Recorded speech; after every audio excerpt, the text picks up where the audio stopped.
How are you? I'm glad to meet you. Today's topic is the Israelites' 42 campsites in wilderness, chapter 3. The author is Abraham Park. Elim is the fifth campsite. Numbers chapter 33 verse 9. Meaning, Elim is a plural form of isle, which means strength, tree, or terebinth. Thus, Elim means trees, or large trees. Location. It was an oasis around a wadi that flows along a main road between Mara and the wilderness of Sin. It was the first region found with spring water. It is located about 6 miles, 10 kilometers, south of Mara, and is known as Wadi Garandal today. Event. Elim was an oasis with many streams and springs. There were 12 springs of water and 70 date palms, Exodus chapter 15 verse 27. Date palms reach over 85 feet, 27 meters, in height with feather-like leaves on top that grow to about 10 feet, 3 meters, in span. After having walked through dry wilderness without a drop of water or any type of plant, the Israelites probably quenched their thirst with great excitement when they arrived at Elim. It was a place where the Israelites were able to relax and rest for the first time since the Exodus. Lesson. After giving them the grace of turning bitter water into sweet water, God led the Israelites to Elim, a place where they could sufficiently rest. This gives us the hope that the Elim of blessings awaits us as long as we can find the Lord, even in the midst of life's sufferings. The 12 springs of water and 70 date palms are reminiscent of the 12 tribes and 70 elders that Moses was leading, Numbers 11:16, and also of the 12 disciples and 70 followers of Jesus, Matthew 10:1. Luke chapter 10 verse 1. A true church where Jesus dwells is a church with 12 springs of water and 70 date palms, an oasis and resting place that provides the water of life to many people. By the Red Sea is the sixth campsite. Numbers chapter 33 verse 10. Meaning, Red Sea means Sea of Reeds. Location. The camp was by the Red Sea, located between Elim and the wilderness of Sin. Event. The book of Exodus does not mention anything about camping by the Red Sea, Exodus 16:1.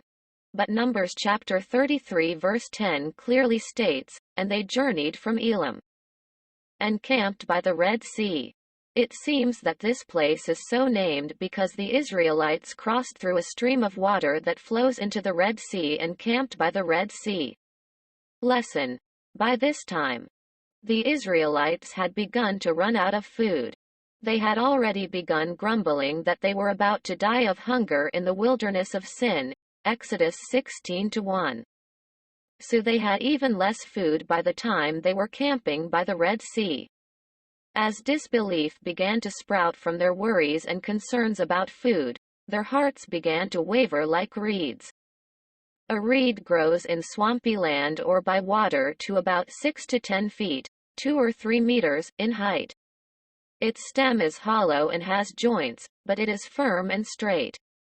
However, a reed usually symbolizes weakness because it sways easily in the wind and is not strong enough to be used as a stick or staff. God told the Israelites not to rely on the staff of this crushed reed. Even on Egypt, 2 Kings chapter 18 verse 21, Isaiah 36:6, Ezekiel chapter 29 verse 6. Although Egypt may have seemed strong, in the eyes of God it was only a crushed reed. There is no gain in depending on the powers of the visible world. Rather, there comes only great shame and distress, Isaiah 30:1. The strength of the living God is a strength that does not break, Psalms 18:1, Isaiah 40:31. Blessed is the person whose strength is in the Lord, Psalms 84:5. The wilderness of Sin is the seventh campsite, Exodus chapter 16 verse 1. Numbers chapter 33 verse 11. Meaning, Sin means thorny bush, swampy land, or clay. Location. It is located southeast of the wilderness of Shur, between Elim and Mount Sinai, Exodus 16:1. It is the eastern border district of Egypt. Event. The Israelites arrived in the wilderness of Sin 1 month the Exodus, the first year, second month. 15th day, Exodus chapter 16 verse 1. Although the Israelites experienced the miraculous Exodus, they turned right around and grumbled against the men of God, Moses and Aaron, Exodus chapter 16 verse 2. Here, God began to provide them with manna, food from heaven. The amount that each person was to gather was 1 omer, Exodus chapter 16 verse 16. Manna came down for 39 years and 11 months. From 1 month after the Exodus, first year, second month, 15th day, until the 41st year, first month, 15th day, Joshua chapter 5 verse 10. Lesson. When their earthly food ran out, the Israelites began to speak against God, and their words were like the meaning of the place, thorns, sin. They spoke against God, saying, "Can God prepare a table in the wilderness?" Psalm 78-19, and, "Can he give bread also?" Psalm 78-20. Having heard this, God was full of wrath, and he grieved. Then, he commanded the clouds above, opened the doors of heaven, and rained down manna upon them every single day for their food. Exodus chapter 16 verse 4. Psalm 78-21. Thorns are needle-like sharp points on plants that inflict pain upon people and animals. Spiritually, thorns are people who are extremely arrogant and wicked, always standing against God and hurting others spiritually and physically. 2 Samuel chapter 23 verse 6.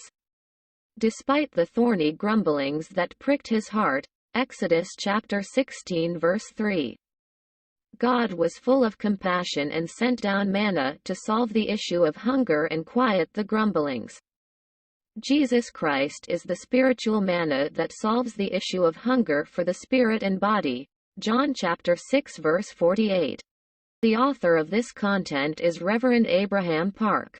Reverend Abraham Park was an acclaimed world-class theologian with remarkable pastoral spirituality.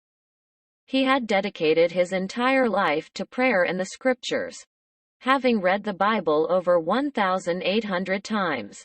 Throughout his lifetime ministry, he was a true pastor who loved the church and the congregation like his own children. His daily schedule consisted of 2-hour prayers and 3-hour Bible readings, as well as continual preaching and evangelizing. With conviction that to die is to live, he prayed deep in the mountains for more than 3 years. When the sun set, he did nothing but pray. When the sun rose, he did nothing but read the Bible. Then, finally, a single ray of grace shone upon him. Through the powerful illumination of the Holy Spirit and by the grace of God, the scenes in the Bible unfolded like a panorama before his eyes. These scenes were written down on large arrowroot leaves which were bound with a twig. They were later transcribed onto paper bought from a village under the mountain every few months. This is how the Reverend Abraham Park's sermons began. Many people are impressed by the Reverend Abraham Park as follows. How can a person love so many people? How can a person make such a big impact to so many people? He is so hard-working, never rest. He never ceased to pray. He deserves to be truly honored for his dedication for the church and the congregations. A true and faithful worker of God. This concludes today's message. Thank you very much. God bless you. I wish you have a good day.